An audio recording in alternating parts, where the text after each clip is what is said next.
Sebuah daerah kumuh di Korea Selatan. Hidup seorang pria. Ia sangat jarang berbicara. Tetangga di lingkungannya tak berani mendekatinya, karena menganggap ia aneh. Tetapi pria ini tidaklah jahat. Seorang ibu-ibu memarahinya tanpa alasan. Ia hanya menurut dan tidak bertengkar dengan ibu itu. Apa yang dibicarakan tetangganya tentang dirinya, ia tidak pernah peduli. Rumahnya selalu dalam keadaan gelap. Tetapi di tengah kegelapan itu, ia selalu tahu jika ada orang yang bersembunyi di dalamnya. Seorang gadis kecil berjalan keluar dari kegelapan. Ia adalah satu-satunya yang berani mendekati sang pria. Tidak hanya begitu, gadis kecil ini selalu mengikutinya dan mengajaknya berbicara. Berbicara kepadanya tentang banyak hal. Pria itu tidak pernah menjawabnya. Tetapi ketika ia tahu bahwa gadis kecil ini kelaparan, pria itu pun memberinya makan. Kemudian ibu gadis itu datang mencari anaknya.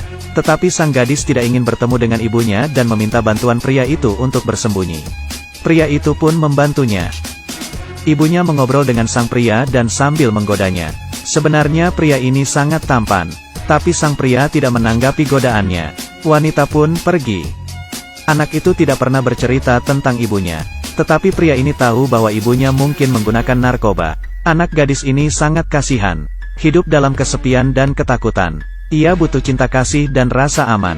Suatu hari ia diganggu oleh teman sekelasnya. Ia bertemu dengan snack pria dan meminta bantuannya. Tetapi pria menolaknya. Gadis pun sangat terluka. Ia meneteskan air mata dan berkata kepada pria itu, jika sang pria pun ia benci, maka tidak ada lagi orang yang ia sukai, kata gadis itu sambil menangis. Di malam itu, gadis itu pulang ke rumah, dan melihat ibunya ditangkap oleh seorang pria. Ibunya bahkan disiksa. Kelompok orang ini sangatlah kejam. Ternyata ibu gadis itu mencuri barang mereka. Mereka datang untuk meminta barang. Sang ibu tidak tahan dengan siksaan, dan memberitahu lokasi di mana ia menyimpan barang. Pada siang hari, wanita itu menggadaikan sebuah kamera, dan barang itu ada di dalamnya. Kebetulan pegadaian itu milik sang pria. Ketika pria itu pulang, ada dua pria tak dikenal di dalam rumahnya. Mereka mengancamnya untuk menyerahkan barang itu. Pria itu hanya menyerahkan dompetnya. Mereka tertawa. Pria itu dengan cepat merebut pisau dari tangan mereka. Mereka pun terbengong. Rekannya pun datang menghampirinya, dan kemudian dipukuli oleh pria itu. Tetapi tidak peduli seberapa hebatnya sang pria, sandera ada di tangan mereka. Sesuai permintaan penjahat, pria menyerahkan tas kamera wanita itu kepada mereka. Dan barang benar ada di dalamnya. Tetapi penjahat tidak menepati janjinya. Membawa ibu dan anak itu pergi dan terus mengancamnya. Meminta sang pria untuk mengantarkan barangnya. Demi anak itu, pria pun menuruti permintaan penjahat. Sang pria mengantarkan barang ke tempat yang ditentukan. Tetapi ia tidak menduga jika ini adalah sebuah jebakan. Polisi datang begitu ia menerima barangnya. Kelompok penjahat itulah yang melapor ke polisi. Ternyata, si penerima barang adalah saingan penjahat. Dengan begitu, mereka dapat menyingkirkan dua orang sekaligus. Pria itu dengan cepat pergi setelah menyadarinya.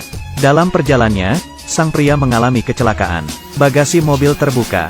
Ketika ia melihat apa yang ada di dalamnya, ia tercengang, begitu pula dengan polisi yang datang. Di dalamnya ada mayat seorang wanita. Semua organ tubuhnya hilang. Dari organ dalam hingga mata. Wanita ini ialah ibu dari sang gadis. Kelompok yang menangkap ibu dan anak itu ternyata adalah geng perdagangan organ manusia. Gadis kecil itu ditahan di kubu mereka. Pria harus menyelamatkan anak itu.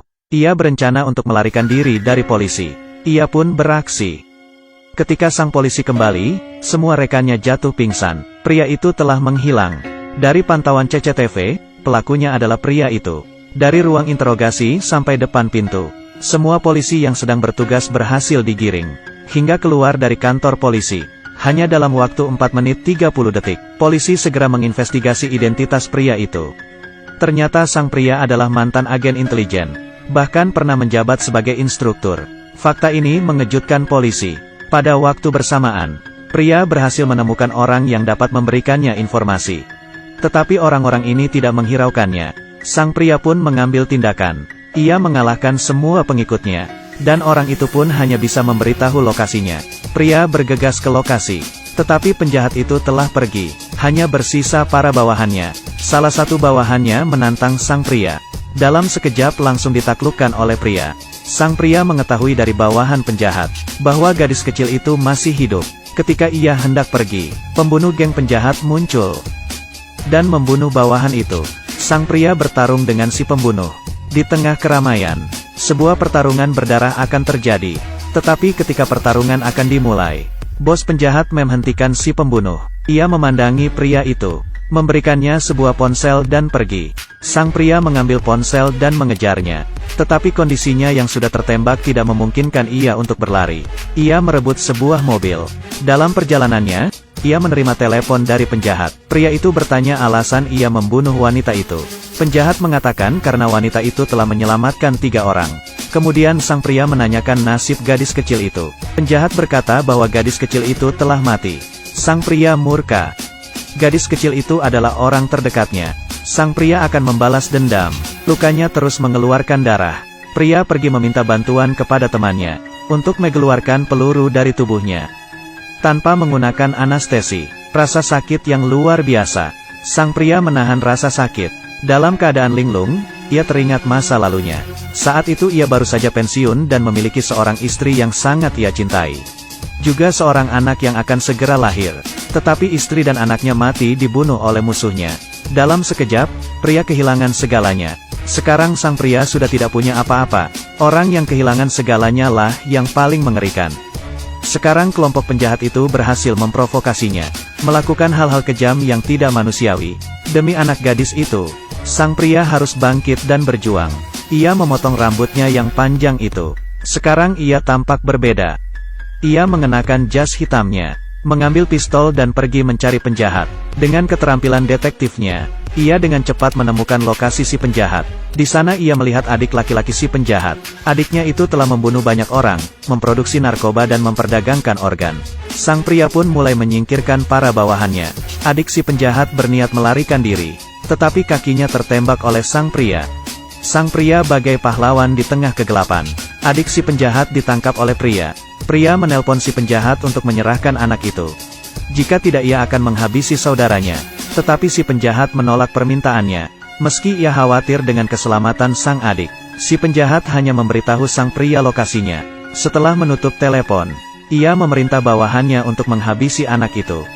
Si penjahat bahkan tidak tahu bahwa dirinya berada di ambang kematian. Akan tetapi, saat dokter bersiap untuk menghabisi anak itu, tiba-tiba si pembunuh teringat akan peristiwa beberapa hari lalu. Sang gadis kecil melihat luka di kepalanya dan memberikannya sebuah plester. Perilakunya itu membuat hati si pembunuh tergerak. Di sisi lain, sang pria meledakkan tempat persembunyian.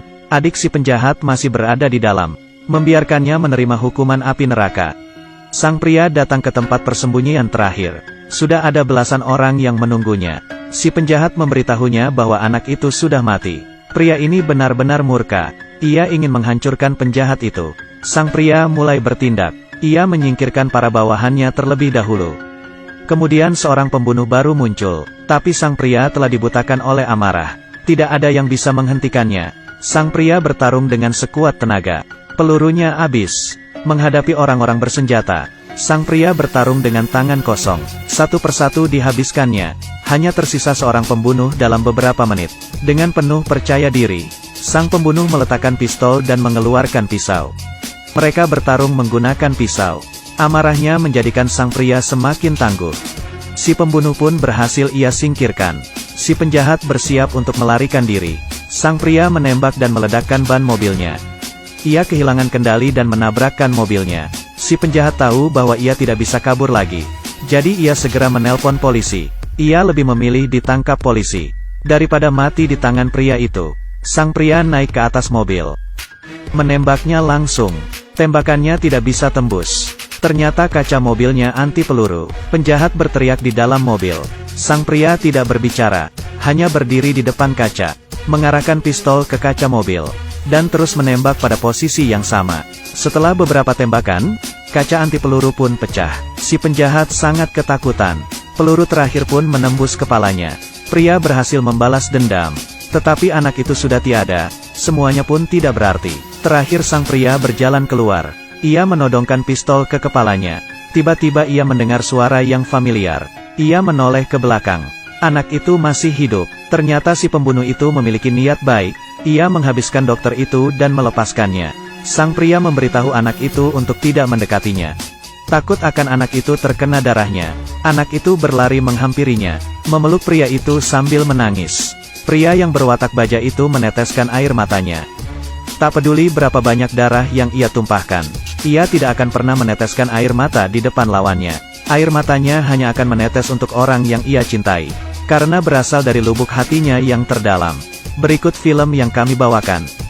Terima kasih sudah menonton videonya.